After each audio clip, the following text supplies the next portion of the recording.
नमस्कार welcome to E class 2020। आज आम ये भिडियो रे सीडीपी रो मोस्ट इंपोर्टेंट 60 क्वेश्चंस आलोचना करिबा जोटा कि आपण मिनी मैराथन मध्य कहि पारंती। ए भिडियोटी आपण को स्पेशल ओटीटी बा एस ओटीटी ओटीटी सीटीटी बीएड आउ सीटी एंट्रांस आउ अन्य टीचिंग रिलेटेड एग्जाम्स पय निहाती भाबरे हेल्पफुल रहइबो। दयाकरी आपण भिडियोटी को आरंभ रु शेष पर्यंत देखंतु। निश्चित भाबरे ए 60टी प्रश्न रु निश्चित भाबरे किछि क्वेश्चन आपण एग्जाम्स रे पाइबे। चलते भिडियोटी स्टार्ट करिबा। प्रथम आम देखा child development and learning theories उपरे। क्वेश्चन नंबर 1 अच्छी who is the father of cognitive development theory. Cognitive development theory रो फादर बा जनक किए? ऑप्शन नंबर बी हूँ आमर सठिक आंसर पियाजेट। तापर जी क्वेश्चन नंबर 2 को। क्वेश्चन नंबर 2 कही zone of proximal development is associated with. तले जोन ऑफ प्रॉक्सिमल डेवलपमेंट बा जेडपीडी जोटा कि गोटे फुल फॉर्म पड़े। जेड रे फुल नेम हूँ जोन, पी रे हूँ प्रॉक्सिमल, डी रे हूँ डेवलपमेंट। तले जेडपीडी यहाँ क्या सहित जड़ित? ऑप्शन नंबर ए देछि पियाजेट, ऑप्शन नंबर बी देछि भाइगोट्स्की, ऑप्शन नंबर सी देछि बंडुरा, ऑप्शन नंबर डी देछि पावलोव। तले आमर सठिक आंसर हूँ भाइगोट्स्की। तले भाइगोट्स्की जेडपीडी ए वर्ड सहित बा zone of proximal development word सहित एसोसिएटेड। तापर क्वेश्चन नंबर 3 देखिबा trial and error learning was proposed by dash. ताले जो ट्रायल एंड एरर लर्निंग कहा द्वारा प्रस्ताव दिया जाइथिला? Option number A Skinner, option number B Thorndike, option number C Pavlov, option number D Gardner. ताले आमर सठिक आंसर होची ऑप्शन नंबर बी थॉर्नडाइक।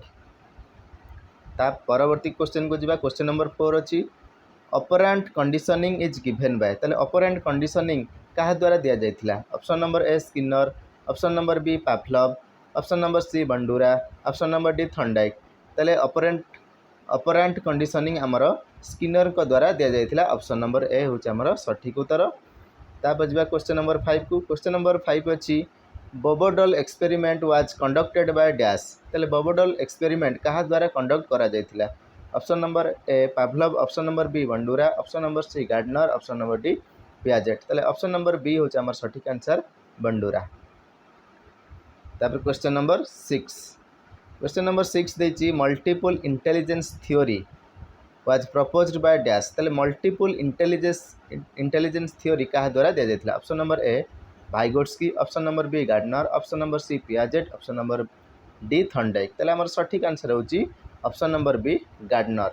ताले गार्डनर होची हमर सठिक आंसर जोटे जे कि हमर मल्टीपल इंटेलिजेंस थ्योरी बा एमआईटी ए थ्योरी देथिले। परवर्ती प्रश्न question number 7 which stage of Piaget is between 2 to 7 years. ताले पियाजेट कर जो स्टेज से सब करथिले पिला मानकर जो 2 ରୁ 7 वर्ष बयस पिलांकु से केउ स्टेज रे रखुथिले?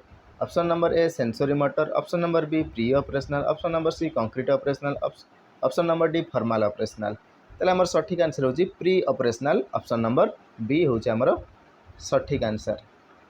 परवर्ती प्रश्न question number 8 classical conditioning is related to dash. ताले क्लासिकल कंडीशनिंग कहा सहित जड़ित बा संपर्कित? Option number A Pavlov, option number B Skinner, option number C Thorndike, option number D Bandura. ताले हमर सठिक आंसर होची पावलोव। ताले ऑप्शन नंबर ए होची हमर सठिक आंसर। तापर क्वेश्चन नंबर 9 को जिबा। क्वेश्चन नंबर 9 देछि constructivism in education is mainly linked to dash. ताले कंस्ट्रक्टिविज्म एजुकेशन ने बा शिक्षा रे कंस्ट्रक्टिविज्म कहा सहित लिंक? ऑप्शन नंबर ए अच्छी पियाजेट, ऑप्शन नंबर बी अच्छी Pavlov and Skinner, option number D C अच्छी Thorndike and Bandura, option number D अच्छी प्लाटो एंड अरिस्टोटल। ताले हमर सठिक आंसर होची Piaget and Vygotsky, option number A. तापर question number 10 को जिबा। The law of effect was given by dash. The law of effect कहा द्वारा दिया जाइथिला? Option number A Thorndike, option number B Skinner, option number C Bandura, option number D Gardner. ताले सठिक answer होची हमर Thorndike. The law of effect हमर Thorndike को द्वारा दिया जाइथिला। तापर जिबा पेडागोजी एंड टीचिंग एप्टीट्यूड रु किछि क्वेश्चन अछि। क्वेश्चन नंबर 11 देखिबा। पेडागोजी मीन्स पेडागोजी रो अर्थ कोन? चाइल्ड सेंटर्ड टीचिंग ना टीचर सेंटर्ड टीचिंग ना art and science of teaching ना ओनली लर्निंग प्रोसेस? ताले हमर पेडागोजी कहले art and science of teaching.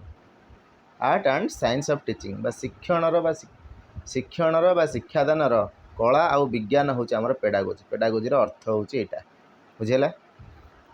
तापर जी क्वेश्चन नंबर 12 क्वेश्चन नंबर 12 देती which is a child centred method कोटा गोटे child centred method. Option number A lecture method, option number B activity based learning, option number C dictation, option number D drill. ताहले आमर सठिक answer होची child centre method होची activity based method कहीं पिलाटी activity माध्यम शिखी थाए से होची चाइल्ड सेंटर्ड मेथड बा शिशु केन्द्रिक मेथड। क्वेश्चन नंबर 13 कही remedial teaching means remedial teaching रो अर्थ कौन।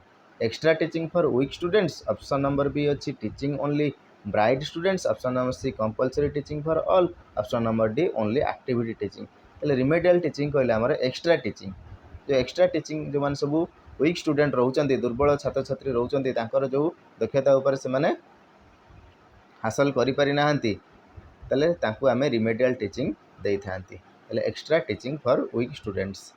तापर जिबा परवर्ती प्रश्न क्वेश्चन नंबर 14 को which is not a principle of teaching teaching रो केउटी गोटे प्रिंसिपल नुहे भल भाव देखिए क्वेश्चन को कोठी नॉट अछि कि कोन नॉट जदि थिबो टिके भल भाव ऑप्शन गुडी को देखिबे।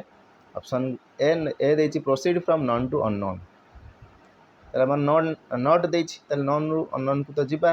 Proceed from complex to simple ना हमें सिंपल रु कॉम्प्लेक्स को जिबा साधारण रु जटिल को जिबा एटा हम देछि जटिल रु साधारण को जिबा ताले एटा हमर ऑप्शन टी ठीक उत्तर हम तथापि आम सी डी के चेक करदे। Proceed from concrete to abstract concrete रु एब्स्ट्रैक्ट को जिबा तापर देछि proceed from whole to part को मध्य जिबा ताले हमर सठिक आंसर होची proceed from complex to simple माने नॉट देइतिबारु हमर बी होची हमर right answer. Question number 15 the best way to handle slow learners is ताले जो माने स्लो लर्नर्स माने धीरे धीरे जो माने सिखंती शिखबार जो मैंने पछुआ टी अच्छा सबुठार भल उपायटी कौन शिखेबार। गिव पनिशमेंट ना इग्नोर देम इग्नोर करवा कि ना provide extra support and motivation निश्चित भाव में एक्स्ट्रा सपोर्ट देले मोटिवेट कले से निश्चित भाव में शिखिपार। एक्सक्लूड फ्रॉम क्लास क्लास को आम बाहर करदे एगुड़ा सब भूल अच्छी ताले ऑप्शन नंबर सी हूँ आमर right answer provide extra support and motivation. तापर 16 diagnostic evaluation helps in diagnostic माने हम परीक्षा निरीक्षा करिया देखिबा से कोथरे सब तार लर्निंग गैप रही जाइछि ताले ऑप्शन नंबर ए दिछि हमर आइडेंटिफाइंग लर्निंग गैप्स तथापि आमे option number B C D देखिदेबा।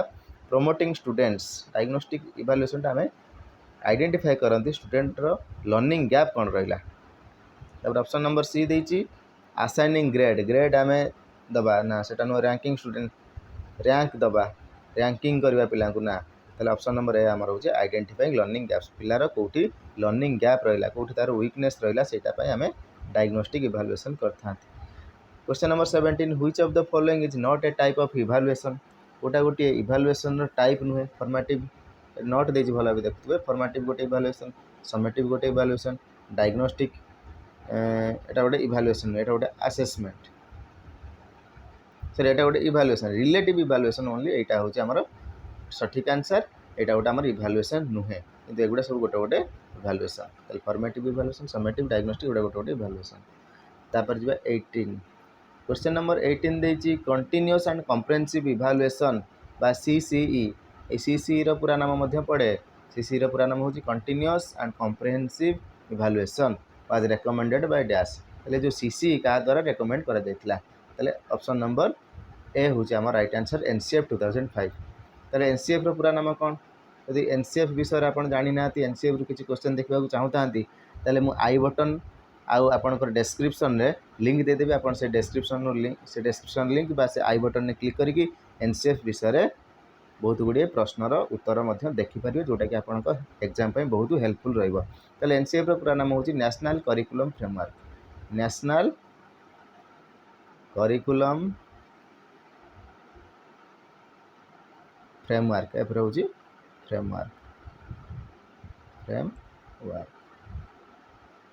तापर जिबा क्वेश्चन नंबर 19 क्वेश्चन नंबर 19 देछि anecdotal records are used for anecdotal records टा आमे ए जो रिकॉर्ड टी कहा पय व्यवहार करथांती cognitive assessment behavioural assessment exam preparation ना अटेंडेंस इला हमर सठिक आंसर होछि बिहेवियरल असेसमेंट। तापर question number 20 the main focus of formative assessment is formative assessment रो मुख्य लक्ष्य कौन? ऑप्शन नंबर देछि improving learning process. Option number B देछि giving final grades, judging performance at the end, ranking students. ना आम improve करवा लर्निंग प्रोसेसटा को आम इम्प्रूव करने आम फॉर्मेटिव असेसमेंट करें। फॉर्मेटिव असेसमेंटा गोटे हूँ कंटिन्यूअस प्रोसेस। फॉर्मेटिव असेसमेंटा गोटे हूँ कंटिन्यूअस प्रोसेस। तापर आम इनक्लूसिव आ स्पेशल एजुकेशन विषय देखा। इनक्लूसिव आ स्पेशल एजुकेशन वीडियो जदि आपण मैंने देखा चाहते तेरे आपण प्ले लिस्ट रे जाकि देखिपारे, ना डिस्क्रिप्शन में लिंक देदेवी से देखिपारे। क्वेश्चन नंबर 21 देछि inclusive education means. Inclusive education कहले कौन बुझुछन? ऑप्शन नंबर ए हूँ स्पेशल स्कूल्स फॉर डिजेबल्ड। ना केवल डिजेबल्ड को नुह, equal opportunity to for all learners, सबू पिला से डिजेबल्ड पिला रे मो नॉर्मल पिला रे सबू पिला रे, सेटा हूँ आमर inclusive education. Teaching only bright students, केवल भल पिला मानू पाठ पढ़ेबा ना। एक्सक्लूडिंग स्लो लर्नर्स, जो सब स्लो लर्नर रही बाहर करदे, आम इनक्लूड करवानी, एक्सक्लूड करदे ना, एटा नुह। आमर ऑप्शन नंबर बी हूँ right answer, equal opportunity for all learners. तेल समस्त सामान अपॉर्चुनिटी रहिबो, समस्त सामान सुजोग रहिबो। Which of the following is a disability? कोटा गोटे disability? Dyslexia, asthma, fever, malaria. तेल आस्थमा, फीवर, मलेरिया गुड़ा गोटे गोटे हूँ रोग बा डिजीज, कौन डिजीज। किंतु डिस्लेक्सिया, डिस्लेक्सिया गोटे डिजीज नुह, यहाँ हूँ गोटे लर्निंग डिजेबिलिटी। डिस्लेक्सिया कौन कौ प्रकार लर्निंग डिजेबिलिटी? आपन कमेंट करेंगे। सठिक आंसर डिस्लेक्सिया लर्निंग डिजेबिलिटी हूँ रीडिंग, माने से पढ़िबारे जदि जड़े अक्षम हो, पढ़ी पार न, पढ़ी की बुझी पार न, ताले तार को प्रकार डिजेबिलिटी अच्छी ना डिस्लेक्सिया अच्छी। तापर जो क्वेश्चन नंबर 23 को। क्वेश्चन नंबर 23 कहछि education for all slogan is linked with dash. Education for all slogan टा कहा सहित link? Option number A UNESCO, option number B UNICEF, option number C WHO, option number D ILO। आपणकर सठिक answer हूँ UNESCO. UNESCO जदि पूरा नाम जानी था तेज कमेंट बॉक्स रे आपन कमेंट करेंगे। तापर क्वेश्चन नंबर 24 सर्वशिक्षा अभियान बा SSA was launched in. SSA बा सर्वशिक्षा अभियान केबे लॉन्च होता ना 2001 मसीह। ऑप्शन नंबर ए हूँ आम सठिक आंसर। तापर जी क्वेश्चन नंबर 25 को। क्वेश्चन नंबर 25 देछि RT एक्ट 2009। ताले RT एक्ट केबे आस्तिला ना 2009 रे आस्तिला। Provides free education for children age group. ताले एज ग्रुपटा लिखा। ताले RT एक्ट 2009 अनुसार आम जो फ्री एजुकेशन देवा, कंपलसरी एजुकेशन देवा पिलामानकु, ताले को एज ग्रुप पिला ना 6 ରୁ 14 वर्षर पिला। ऑप्शन नंबर बी हूँ राइट आंसर। तापर जी क्वेश्चन नंबर 26 को। IEP stands for. ताले IEP रो पूरा नाम कौन? IEP रो पूरा नाम मन रखिए individualised education plan. Individualised education plan. तापर जी 27 क्वेश्चन नंबर 27 कही the Salamanca statement 1994 is related to. Salamanca स्टेटमेंटा कहा सहित संपर्कित? ऑप्शन नंबर ए देछि inclusive education, option number B देछि सेकेंडरी एजुकेशन, ऑप्शन नंबर सी vocational training, option number D higher education. आम जो सालामांका स्टेटमेंट जोटा कि 1994 आसला से इनक्लूसिव एजुकेशन उपर संपर्कित बा पर्यवेसित। आम सालामांका स्टेटमेंट टिके देखीदबा। सालामांका स्टेटमेंट आपण मैंने देखिपे स्क्रीन रे। Salamanca statement and framework for action on special needs education. Special needs माने कौन जानी पाइले? Inclusive education. ताले एटा कहा द्वारा आसला ना यूनेस्को द्वारा आसला, United Nations Educational Scientific Cultural Organization. आपण मध्य यार पूरा नाम मध्य मन रखिपारे। ताले एटा हूँ आमर स्पेन रे आसला 1994 10 जून रे आसला। तापर जी क्वेश्चन नंबर 28। क्वेश्चन नंबर 28 कही special schools focus mainly on. जो स्पेशल स्कूल्स अच्छी सेटा मुख्यतः क्या लक्ष्य करें? नॉर्मल स्टूडेंट को ऊपर ना, स्पेशल स्कूल कथा कहूँ, इनक्लूसिव स्कूल कथा कहनी, स्पेशल स्कूल कथा कहूँ। डिफरेंटली एबल्ड स्टूडेंट्स जो मैंने भिन्नक्षम तापर फोकस करता है। येस। ओनली गिफ्टेड स्टूडेंट्स ना, रूरल चिल्ड्रेन ग्रामांचल पिला ना। आम सठिक आंसर हूँ option number B differently abled students. तापर 29 barrier free environment in school means, ହେଲେ ବ୍ୟାରିୟର ଫ୍ରି ଏନଭାରନମେଣ୍ଟ କହିଲେ ବିଦ୍ୟାଳୟରେ କ'ଣ କୁ ବୁଝାଏ, କାହାକୁ ବୁଝାଏ? Removing physical and social obstacles, removing teachers, removing exams, ନା ରିମୁଭିଂ ହୋମୱାର୍କ। ତାହେଲେ ଆମେ ଯେଉଁ ଫିଜିକାଲ ଆଉ ସୋସିଆଲ ଅବଷ୍ଟାକଲ ଯେଉଁ ରହିଛି ଆମ ସ୍କୁଲରେ ତାକୁ ଆମେ ରିମୁଭ୍ କରିବା ବା ତାକୁ ଆମେ ବାହାର କରିବାକୁ ବ୍ୟାରିୟର ଫ୍ରି ଏନଭାରନମେଣ୍ଟ କହିଥାଉ ବିଦ୍ୟାଳୟରେ। ତାପରେ question number 30, which type of children need braille Braille, ଯେଉଁ ବ୍ରେଲ୍ ବୁକ୍ ବ୍ରେଲ୍ ଅକ୍ଷରରେ ଯେଉଁ ଲେଖା ହେଇଥାଏ, ତାହେଲେ ସେ ଯେଉଁ ବ୍ରେଲ୍ ବୁକ୍ ବା ବ୍ରେଲ୍ ବହି କାହାକୁ ଦିଆଯାଏ? ଯେଉଁମାନେ ଭିଜୁଆଲି ଇମ୍ପେୟାର୍ଡ଼, ଭିଜୁଆଲି ମାନେ କ'ଣ? ଯେଉଁମାନେ ଦେଖିବାରେ ଅକ୍ଷମ ବା ଦୃଷ୍ଟିହୀନ ପିଲାମାନଙ୍କୁ ଦିଆଯାଇଥାଏ। ଭିଜୁଆଲି ଇମ୍ପେୟାର୍ଡ଼ ହେଉଛି ଆମର ରାଇଟ୍ ଆନ୍ସର୍। ତାପରେ ଏଜୁକେସନାଲ ସାଇକୋଲୋଜି ଉପରେ କିଛି କ୍ୱେଶ୍ଚନ୍ ଦେଖିବା। Psychology is the study of dash, psychology କାହା ଉପରେ ଷ୍ଟଡି? ସାଇକୋଲୋଜି କାହା ଉପରେ ଷ୍ଟଡି? ବିହେଭିୟର ଉପରେ ଷ୍ଟଡି କରାଯାଏ। ଅପସନ୍ ନମ୍ବର ଏ ହେଉଛି ସଠିକ୍ ଆନ୍ସର୍। ତାପରେ 32, motivation is dash, external force only, internal drive to achieve goals, punishment, memorisation. ତାହେଲେ ଆମର ମୋଟିଭେସନ୍ କହିଲେ internal drive to achieve goals. Option number B ହେଉଛି ରାଇଟ୍ ଆନ୍ସର୍। ତାପରେ କ୍ୱେଶ୍ଚନ୍ ନମ୍ବର 33, ଇଣ୍ଟ୍ରିଞ୍ଜିକ୍ ମୋଟିଭେସନ୍ ଇଜ୍, ଇଣ୍ଟ୍ରିଞ୍ଜିକ୍ ମାନେ କ'ଣ? ଭିତରୁ, ମୋଟିଭେସନ୍ଟା ଭିତରୁ ଆସୁଥିବ। ମୋଟିଭେସନ୍ ଫ୍ରମ୍ ଆଉଟସାଇଡ୍ ରିୱାର୍ଡ଼, ନା ମୋଟିଭେସନ୍ ଫ୍ରମ୍ ୱିଦିନ୍, ନିଜ ମଧ୍ୟରୁ। ୱିଦିନ୍ ମାନେ କ'ଣ? ନିଜ ଭିତରୁ ମୋଟିଭେସନ୍ ଯେଉଁଟା ଆସୁଛି ତାକୁ କ'ଣ କହନ୍ତି? ଇଣ୍ଟ୍ରିଞ୍ଜିକ୍ ମୋଟିଭେସନ୍। ତାହେଲେ ଅପସନ୍ ନମ୍ବର ବି ହେଉଛି ଆମର ରାଇଟ୍ ଆନ୍ସର୍। ତଥାପି ସି ଡି ଟିକେ ଦେଖିଦେବା। ସି ଅଛି ଫିଅର୍ ଅଫ୍ ପନିଶମେଣ୍ଟ, ପନିଶମେଣ୍ଟକୁ ଭୟ, ଦଣ୍ଡକୁ ଭୟ, ପ୍ରେସର୍ ଅଫ୍ ଏକ୍ଜାମ୍ସ, ଏକ୍ଜାମ୍ର ପ୍ରେସର୍, ଏଗୁଡ଼ା ସବୁ ଇଣ୍ଟ୍ରିଞ୍ଜିକ୍ ହେବନି। ତାପରେ 34, କ୍ୱେଶ୍ଚନ୍ ନମ୍ବର 34 କହିଛି defence mechanism is given Bai dash. ତାହେଲେ ଡିଫେନ୍ସ ମେକାନିଜିମ୍ କାହା ଦ୍ୱାରା ଦିଆଯାଇଥିଲା? ଅପସନ୍ ନମ୍ବର ଏ ହେଉଛି ଆମର right answer, ଫ୍ରେୟଡ଼।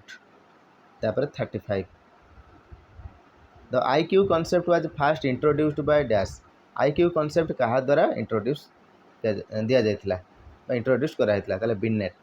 Option number A ହେଉଛି ବିନେଟ୍, ଅପସନ୍ ନମ୍ବର ଏ। ତାପରେ 36, emotional intelligence theory is Bai dash.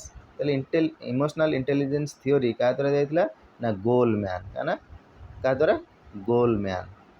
ତାପରେ 37, କ୍ରିଏଟିଭିଟି ମିନ୍ସ, କ୍ରିଏଟିଭିଟି କହିଲେ କ'ଣ? କ୍ରିଏଟିଭିଟି କହିଲେ ବା ସୃଜନାତ୍ମକ ଶକ୍ତି କହିଲେ ବା ସୃଜନଶୀଳତା କହିଲେ କ'ଣ? ନା କପିଂ ଅଦର୍ସ, ଅନ୍ୟମାନଙ୍କୁ କପି କରିବା, ନା producing new ideas, new idea କିଛି ସୃଷ୍ଟି କରିବା ହେଉଛି କ'ଣ ଆମର କ୍ରିଏଟିଭିଟି।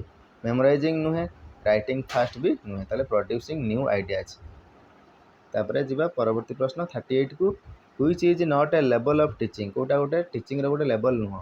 ମେମୋରି ଲେବଲ୍, ରିଫ୍ଲେକ୍ଟିଭ୍ ଲେବଲ୍, ଅଣ୍ଡରଷ୍ଟାଣ୍ଡିଂ ଲେବଲ୍, ପ୍ରାକ୍ଟିକାଲ ଲେବଲ୍। ତାହେଲେ ପ୍ରାକ୍ଟିକାଲ ଲେବଲ୍ ବୋଲି ଗୋଟେ କିଛି ଲେବଲ୍ ନଥାଏ। ମେମୋରି ଲେବଲ୍ ଥାଏ, ରିଫ୍ଲେକ୍ଟିଭ୍ ଲେବଲ୍ ଥାଏ, ଅଣ୍ଡରଷ୍ଟାଣ୍ଡିଂ ଲେବଲ୍ ଥାଏ।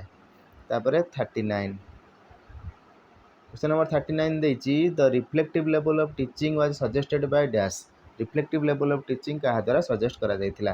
ଅପସନ୍ ନମ୍ବର ଏ ହେଉଛି ଆମର ସଠିକ୍ ଆନ୍ସର୍, ହଣ୍ଟଙ୍କ ଦ୍ୱାରା। ତାହେଲେ ରିଫ୍ଲେକ୍ଟିଭ୍ ଲେବଲ୍ ଅଫ୍ ଟିଚିଂ ହେଉଛି ହଣ୍ଟ। ମନେ ରଖିବେ ଭଲ ଭାବେ, ଏଇଟା ସବୁ ଇମ୍ପୋର୍ଟାଣ୍ଟ କ୍ୱେଶ୍ଚନ୍ ଯେଉଁଟାକି ଆପଣଙ୍କର ଏକ୍ଜାମ୍ରେ ବହୁତ ଆସିବାର ଚାନ୍ସ ଅଛି। Cognitive domain in Bloom's taxonomy includes dash. ତାହେଲେ କଗ୍ନିଟିଭ୍ ଡୋମେନ୍ କାହାର? ନା ବ୍ଲୁମ୍ଙ୍କର। ବ୍ଲୁମ୍ଙ୍କର ଯେଉଁ ଟ୍ୟାକ୍ସୋନମି ଅଛି ସେଥିରେ କ'ଣ ଅଛି? Cognitive domain. ତାହେଲେ ସେଥିରେ କ'ଣ କ'ଣ ସବୁ ଇନକ୍ଲୁଡ୍ ହୋଇଥାଏ? ସେଥିରେ କ'ଣ କ'ଣ ଇନକ୍ଲୁଡ୍ ହୋଇଥାଏ, ଅନ୍ତର୍ଭୁକ୍ତ ହୋଇଥାଏ? ନା ନଲେଜ୍, କମ୍ପ୍ରେନ୍ସନ୍, ଆପ୍ଲିକେସନ୍। ତାହେଲେ ଅପସନ୍ ନମ୍ବର ବି ହେଉଛି ଆମର ସଠିକ୍ ଉତ୍ତର। ତାପରେ କ୍ୱେଶ୍ଚନ୍ ନମ୍ବର 41, କ୍ୱେଶ୍ଚନ୍ ନମ୍ବର 41 ଆମର ଅଛି 41 ଠାରୁ ଅଛି ଟିଚିଂ ମେଥଡ୍ସ ଆଣ୍ଡ ଷ୍ଟ୍ରାଟେଜିସ୍। ଦେଖିବା micro teaching was developed by, micro teaching କାହା ଦ୍ୱାରା ଡେଭଲପ୍ କରାଯାଇଥିଲା? ବହୁତ important question, Allen and Ryan. କାହା ଦ୍ୱାରା? Allen and Ryan. 41 କ୍ୱେଶ୍ଚନ୍ର ଆନ୍ସର୍ ହେଉଛି option number A, Allen and Ryan.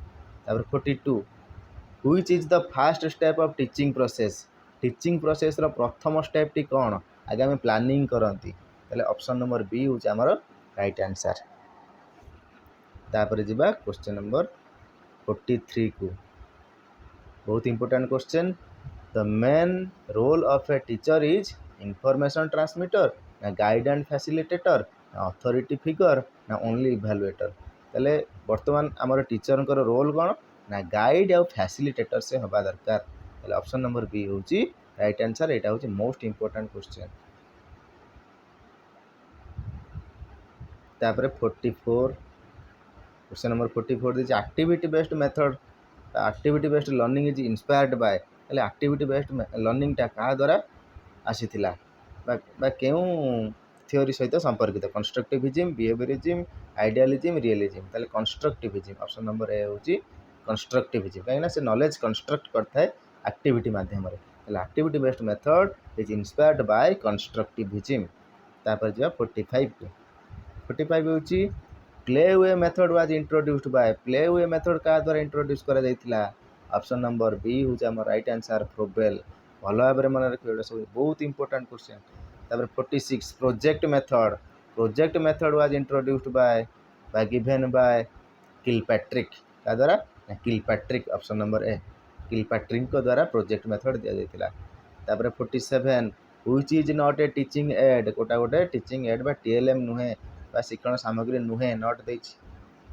Chalk board flash card television exam paper गोटे कौन आम टीएलएम कि टीएलएम नुहे ऑप्शन नंबर डी हूँ आम right answer question number 48 the best method for teaching moral values is lecture story telling drill written test moral values आम दबा moral values जिते दबा आम गप मध्यम दबा गप कहीकि दबा स्टोरी टेलिंग हूँ right answer option number B 49 the best way to teach slow learner को सबुठारु भल उपाय पाठ पढ़ेबार वेटा कोटा peer tutoring ignoring them punishment extra homework हेनी कि पनिशमेंट हेनी कि आम इग्नोर करें पीयर ट्यूटरिंग दवा सहपाठी मान द्वारा से भल भाव में शिखिपर तापर क्वेश्चन नंबर 50 देती ICT in education stands for ICT रो पूरा नामटी कौन आम कहवा information and communication technology option number B तापर 51 ठारू 60 पर्यंत आमर एजुकेशनल पॉलिसीज एंड इवैल्यूएशन उपर अच्छी NEP 2020 aims to achieve FLN by 2025 तेल एफएलएन रो वीडियो जदि आप देखा चाहते तेज आप प्लेलिस्ट जाकि देखिपारे ना आप डेस्क्रिप्शन में जो लिंक अच्छी से लिंक रू जाकि आप देखिपारे एफएलएन वीडियो तेल एफएलएन आमर जो अचीव हम सेटा केबे सुधा हम ना 2025 द्वारा हम तेल एफएलएन रो पूरा नाम कौन एफएलएन रो पूरा नाम हूँ foundational literacy and numeracy foundational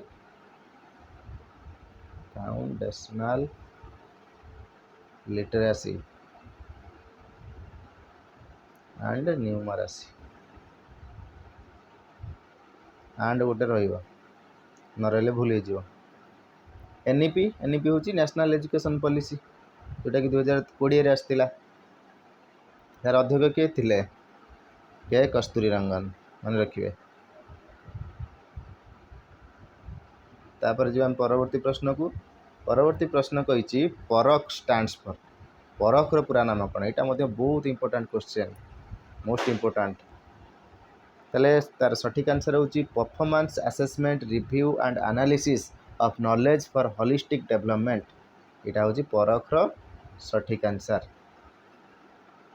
परख रो फुल फॉर्म तापर जी 53 को क्वेश्चन नंबर 53 कही Kothari commission report was in Kothari commission जो रिपोर्ट आसला केबे आसला 1964 रु 66 यहाँ हूँ आमर बी हूँ आमर सठिक आंसर तापर 54 RT act was passed in RT act केबे पास होता 2009 मसीह पास होता ऑप्शन नंबर बी तापर ईसीसी स्टैंड्स फॉर ईसीसी रो पूरा नाम हूँ early childhood care and education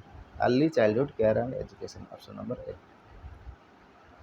भल भाव मन रखिए सीसी स्टैंड्स फॉर सीसी हूँ कंटिन्यूअस एंड कम्प्रेहेंसिव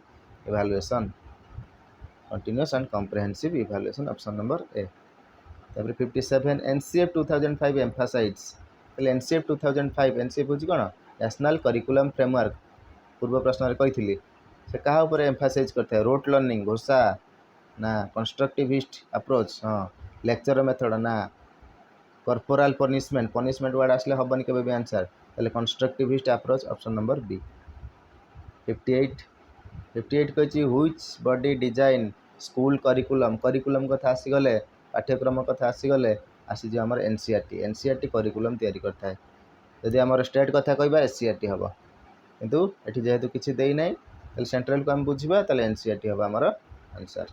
एनसीईआरटी रो पूरा नाम आपण कमेंट माध्यम जणाई पारिबे। यदि आपण फुल फॉर्म रो वीडियो चाहूथांती तबे मु description link they Devi.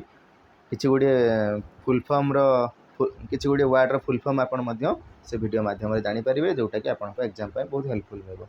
Who appoints teachers in केंद्रीय विद्यालय। केंद्रीय विद्यालय रे शिक्षक के नियुक्त करथन से केंद्रीय विद्यालय केबीएस रो पूरा नाम कोन? Kendriya Vidyalaya Sangathan. Last question number 60। The minimum qualification of teachers is set by. जो टीचर मानकर बा शिक्षक मानकर मिनिमम क्वालिफिकेशन सर्वनिम्न तांकर जो योग्यता किए सेट करथांती? UGC, NCTE, NCERT, CBSE. तले हमर किए सेट करथांती ना एनसीटीई। एनसीटीई रो पूरा नाम कोन? National council for teacher education. National NCTE रो पूरा नाम होची national council for teacher education. UGC रो पूरा नाम होची कोन? यूजीसी रो पूरा नाम होची कोन? University grants commission. एनसीटी रो तो कहि देली। एनसीटी कहि देली। एनसीईआरटी कोन? National council of education research and training. National council for education for educational research and training. CBSE होची central board of secondary education. ମୁଁ आशा करुच्ची आपण मैंने ये मिनी मैराथन रे जो 60टी क्वेश्चन आम आलोचना कले निहाती भाई बुझीपारे, जोटा कि आपन को एग्जाम रे निहाती भाव हेल्पफुल रहिबो। ମୁଁ आशा करुच्ची आपण मैंने वीडियोटी को लाइक करेंगे, चैनल को सब्सक्राइब करेंगे और अन्य मान सहित वीडियोटी को बहु मात्रा रे शेयर करेंगे। वीडियोटी को आरंभ शेष पर्यंत देखिथिबारु बहुत बहुत धन्यवाद।